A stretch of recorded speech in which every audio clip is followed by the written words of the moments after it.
Hey everyone, welcome back to my channel Arunika's Academy। तो आज हम चैप्टर शुरू करने वाले हैं सेम बुक फ्लैमिंगो का पहला चैप्टर द लास्ट लेसन। तो ये बहुत ज़्यादा आयरनिकल है कि पहला चैप्टर है हमारे लिए, बट जो नेम है चैप्टर का वो है the last lesson.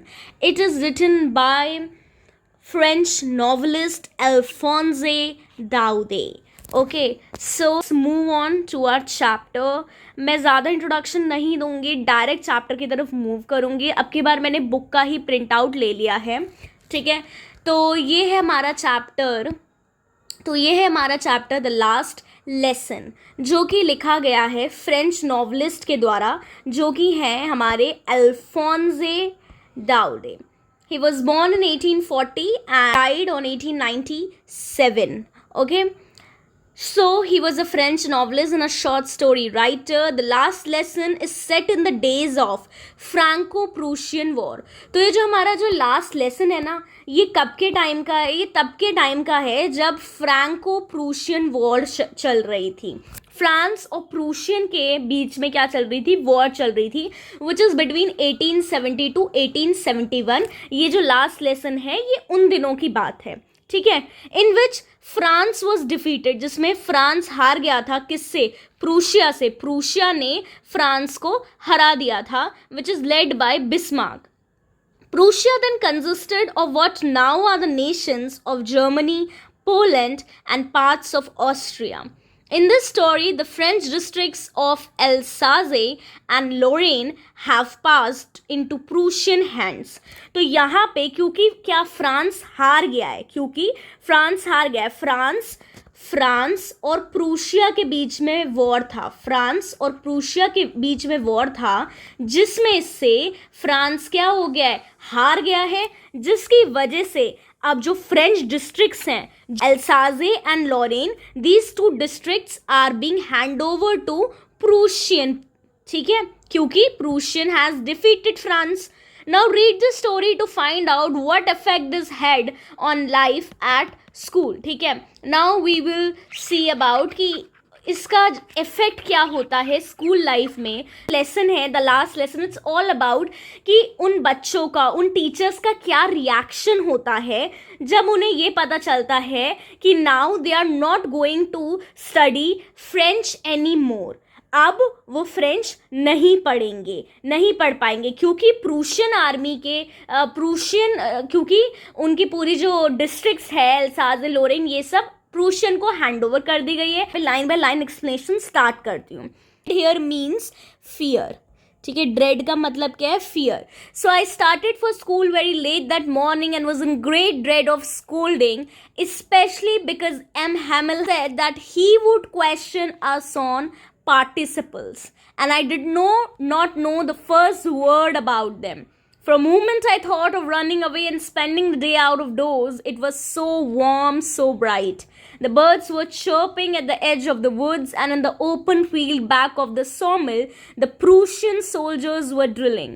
It was all much more tempting than the rule for participles, but I had the strength to resist and hurried off to school. तो मैं यही करूँगी, पैरा पढ़ूँगी, इससे रीडिंग की भी प्रैक्टिस हो जाएगी आपकी, एंड देन मैं उसको एक्सप्लेन करूँगी। तो यहाँ पे जो हमारे जो ऑथर हैं अल्फोंसे दाऊदे, वो एक्सप्लेन करते हैं कि मेरा जो स्कूल लाइफ का ही वो एक्सप्लेन करें, तो वो कह रहे हैं कि मैं बहुत लेट हो गया इस सुबह अपने स्कूल जाने के लिए, और मैं बहुत इस फियर में, इस बहुत डर में था। किसके डर में था? क्योंकि मुझे डांट पड़ सकती थी। क्यों? क्योंकि जो एम हैमिल है, यहाँ जो एम हैमिल है ये इनके टीचर थे। एम हैमिल कौन थे? इनके टीचर थे। तो ये डरे हुए थे कि एम हैमिल ने डांटेंगे, क्योंकि वो उनसे पार्टिसिपल्स के बारे में क्वेश्चन करेंगे। किसके बारे में क्वेश्चन करेंगे? पार्टिसिपल्स के बारे में क्वेश्चन करेंगे, जिसका उन्हें एक भी वर्ड नहीं पता था, ठीक है। For a moment I thought of running away and spending the day. एक बार को उन्होंने सोचा कि मैं ऐसे भाग जाऊं और बाहर मैं अपना पूरा दिन बिताऊं, जहां क्योंकि बहुत ही वार्म था दिन, बहुत ही ब्राइट था, जहां पे बर्ड्स चर्प कर रही थी, बर्ड्स चहचहा रही थी, एंड बहुत ही खुला ओपन फील्ड था जहाँ पे पीछे प्रूशियन सोल्जर्स दे वर ड्रिलिंग. आपने देखा होगा कि आर्मी पीपल जो होते हैं वो ड्रिल करते हैं, लाइक दे मतलब प्रैक्टिस करते हैं. तो it was all much more tempting, वो उसके लिए ज़्यादा टेम्पटिंग था then to learn the rule of participles. But still उन्होंने अपनी स्ट्रेंथ इकट्ठी की and he hurried off to the school. ठीक है. When I passed the town hall, there was a crowd in front of the bulletin board. अब bulletin board क्या है?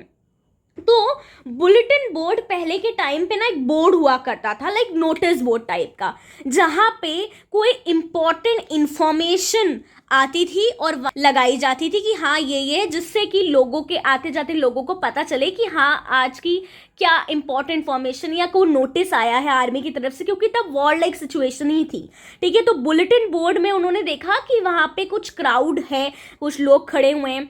For the last 2 years all are bad news that come from there, the lost battles, the draft, the orders of the commanding officer, and I thought to myself without stopping, what can be the matter now.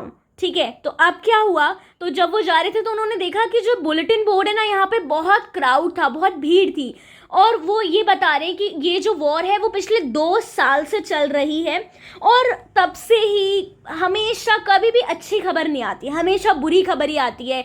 कभी बोलते हैं कि battle हार गए, कभी बोलते हैं कि जो ऑर्डर्स हैं कमांडिंग ऑफिसर के, कुछ ऑर्डर आते हैं किसी चीज़ को लेकर. तो अभी तक वो तो वो यही सब सोच रहे थे कि अब क्या हो सकता है matter. Then as I hurried by as fast as I could go, the blacksmith, the watcher, who was there with his apprentice, read the bulletin, called after me. Don't go so fast, bub. You will get to your school in plenty of time. I thought he was making fun of me and reached M. Hamel's little garden all out of breath. तो यहाँ पे जब वो जा रहे होते हैं तो उन्हें कौन मिलता है यहाँ पे? उन्हें यहाँ पे blacksmith, watcher मिलते हैं, जो कि वहाँ पे होते हैं, जो कि उन्हें विथ हिज अपरेंटेंस. तो वो एक अपरेंटेंस का मतलब क्या है यहाँ पे? Apparentness means sarcasm. Apparentness means sarcasm.